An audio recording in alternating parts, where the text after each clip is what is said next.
আসসালামু আলাইকুম। Rangpur Riders versus Dhaka Capitals এর মধ্যকার খেলা হয়ে গেছে। সেই খেলায় আজকের খেলায় নাহিদ রানা এবং নাহিদ রানা বাংলাদেশ এক্সপ্রেস তিনি কিন্তু একেবারে কাঁপিয়ে দিয়েছেন। যেভাবে তিনি বোলিংটা করেছেন আজকে, সেটা কিন্তু অনেক দিন পর বাংলাদেশের একজন বোলার আপনারা দেখতে পেয়েছেন যে এত গতিতে বল করেছে। 150, 149, 148 এরকম গতি ওরা বলকে প্লেয়ারকে দেখে, গতি বোলারকে দেখে সবাই রীতিমতো অবাক হয়েছে। এবং অবাক হয়েছে এই জিনিসটা যে নাহিদ রানার মতন একজন এরকম পেসার এবং এবং গতিময় একটা বোলারকে বাংলাদেশ টিমে এখনো পর্যন্ত রাখা হয়নি বিশ্বকাপ স্কোয়াডের জন্য। এইটা কিন্তু সবাইকে অবাক করেছে। বিশেষ করে ওয়াকার ইউনুস, রমিজ রাজা যারা ছিলেন, তারা কিন্তু এই বিষয়টি নিয়ে ধারাভাষ্য প্যানেলে অনেক আলোচনা করেছেন যে নাহিদ রানার মতন একজন ক্রিকেটারকে কিভাবে তারা আলোচনা রাখে না, কিভাবে তারা স্কোয়াডের বাইরে রাখে। এটা কোনোভাবেই বোধগম্য নয় এবং এরকম একটা বোলারকে কিন্তু সবসময় নিতেই হয়। আসলে বাংলাদেশ টিমে পেসারদের অবস্থা এখন খুবই ভালো অবস্থা। কারণ হচ্ছে দেখুন, অ্যারন ডোনাল্ড যেটা তৈরি করে দিয়ে গেছেন সেটা কিন্তু খুবই 5টা বোলার 6টা বোলার কিন্তু তিনি তৈরি করে দিয়ে গেছিলেন। সেই তৈরি বোলাররা যেভাবে বোলিংটা করছেন, আপনি কাকে রেখে কাকে খেলাবেন এই বিষয় কিন্তু একেবারেই নারাজ, তাই না? সো ভাবা যায় না, যেটা নাহিদ রানা গত বছর একটা ম্যাচ খেলেছিলেন, টি-20 ম্যাচ, তারপর থেকে তিনি খেলেননি। এই বিষয়টা নিয়ে কিন্তু অনেকে ভাবিয়েছে যে নাহিদ রানার মতন একটা দল প্লেয়ারকে আরো কত ভালোভাবে খেলানো যায়। নাহিদ রানা যদি নিয়মিত খেলেন, নিয়মিত তাকে দলে রাখা হয়।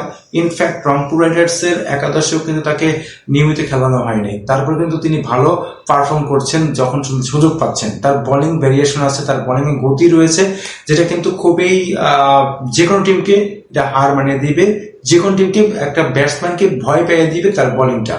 এখন আসেন লাইন আপের কথা বলছিলাম যে 5জন বোলার অ্যারন ডোনাল্ড তিনি তৈরি করে দিয়ে গিয়েছিলেন। তারা হচ্ছেন মুস্তাফিজুর রহমান, তাসকিন আহমেদ, শরীফুল ইসলাম, তানজিম হাসান সাকিব এবং হাসান মাহমুদ। এবং এর বাইরেও কিন্তু এবাদাত হোসেন রয়েছে। আমরা দেখেছি খালেদ আহমেদ, তিনিও কিন্তু ভালো বোলিং করছেন। এবং হাসান মাহমুদের কিন্তু এবারের বিশ্বকাপ স্কোরে নেই, তারপরে কিন্তু সেই জায়গায় তিনি যেভাবে বোলিংটা করছেন, নোয়াখালী এক্সপ্রেসের একটা ম্যাচ তিনি জিতিয়ে দিয়েছেন একবার নিজে একটা 5 উইকেট নিয়ে। এবং শরীফুল ইসলাম তিনি রয়েছেন, তিনি কিন্তু গতকালকে একটা ম্যাচে 5টা উইকেট নিয়েছিলেন। তো এই জায়গাগুলোতে কিন্তু ফাস্ট বোলাররা ভালো করছে, যেই কারণে তার নাহিদ রানাকে বিশ্বকাপ স্কোরে নাই। এবং তাকে নিয়ে যে আলোচনাটা হয়েছে এবং তাদের থেকে কিন্তু ওদের পারফরমেন্সটা ভালো।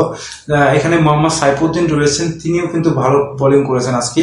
সো নাহিদ রানার এই হিসেবগুলো, নাহিদ রানার যেহেতু বাংলাদেশ টিমে আছে, হয়তোবা কোনো এক সময় চান্সটা তিনি পেতেই পারেন, অথবা কেউ একজন ইনজুর্ড হলে তিনি কিন্তু ব্যাকআপ হিসেবে কাজ করতে পারেন। ইনফ্যাক্ট তাকে দলেটা পাওয়াটা খুবই জরুরি আমি মনে করি। এবং ধারাভাষ্য প্যানেলে যারা ছিলেন, ওখানে রমিজ রাজা, ওয়াকার ইউনুস, মোহাম্মদ ওইখানে আতার আলী খান ছিলেন, ওইখানে মাজারউদ্দিন ছিলেন, প্রত্যেকে চেয়েছিলেন যে ওইখানে নাহিদ রানা যাতে দলের চান্সটা পায়, সেটা নিয়ে আক্ষেপ করেছিলেন তারা। নাহিদ রানা আজকে ঢাকা ক্যাপিটালস এর বিপক্ষে যে বোলিংটা করেছেন, উসমান খানকে যেভাবে আউট করেছেন এবং অন্যান্য আরো 2টা উইকেট যেভাবে নিয়েছেন, এটা কিন্তু অবিশ্বাস্য ছিল। যে কারণে বাংলাদেশ টিমে এরকম একজন বোলার খুবই প্রয়োজন বিশ্বকাপের জন্য আমি মনে করি। এবং নাহিদ রানার মতো কিন্তু এরকম ফাস্ট বোলাররা এখন যেভাবে চান্স পাচ্ছে জাতীয় দলের হয়ে, এটা কিন্তু খুবই একেবারে ফাস্ট বোলারদের জন্য একটা চ্যালেঞ্জিং। হ্যাঁ, এদিকে কিন্তু রিপন মন্ডল, আব্দুল গাফফার সাকলাইন, তারা কিন্তু দারুণ বোলিং করছেন। ফাস্ট বোলারদের আলোচনা চলছে বর্তমানে বাংলাদেশে, এক সময় কিন্তু স্পিনাররা ভালো করছে, তো এখন কিন্তু ফাস্ট বোলাররা ভালো করছে। তো এই জায়গাটিতে ফাস্ট বোলারদের যেমন রিপন মন্ডল, আব্দুল গাফফার সাকলাইন থাকবেন তারা কিন্তু যেভাবে রিপন মন্ডলের অবিশ্বাস্য বোলিং করছেন, তিনি ডেট ওভারে যেভাবে মুস্তাফিজুর রহমান বোলিং করছেন সেভাবে কিন্তু একইভাবে বোলিং করেছেন রিপন মন্ডল। আমি মনে করি মুস্তাফিজের সাথে যদি রিপন মন্ডল ডেট ওভারে 2 ওভার বল করতে পারে তাহলে কিন্তু রানের লাগামটা অনেকটাখানি কমে যাবে, আমি এটাই মনে করি। আপনারা আসলে কি মনে করেন সেটা কমেন্টসে জানাবেন। নাহিদ রানা বাংলাদেশ এক্সপ্রেস আসছেন, খুব শীঘ্রই আসবেন জাতীয় দলে এবং তাকে খুব সম্ভবত দ্রুতই দেখা যাবে বাংলাদেশের, ইনফ্যাক্ট বিশ্বকাপের স্কোয়াডে দেখা দিতে পারে।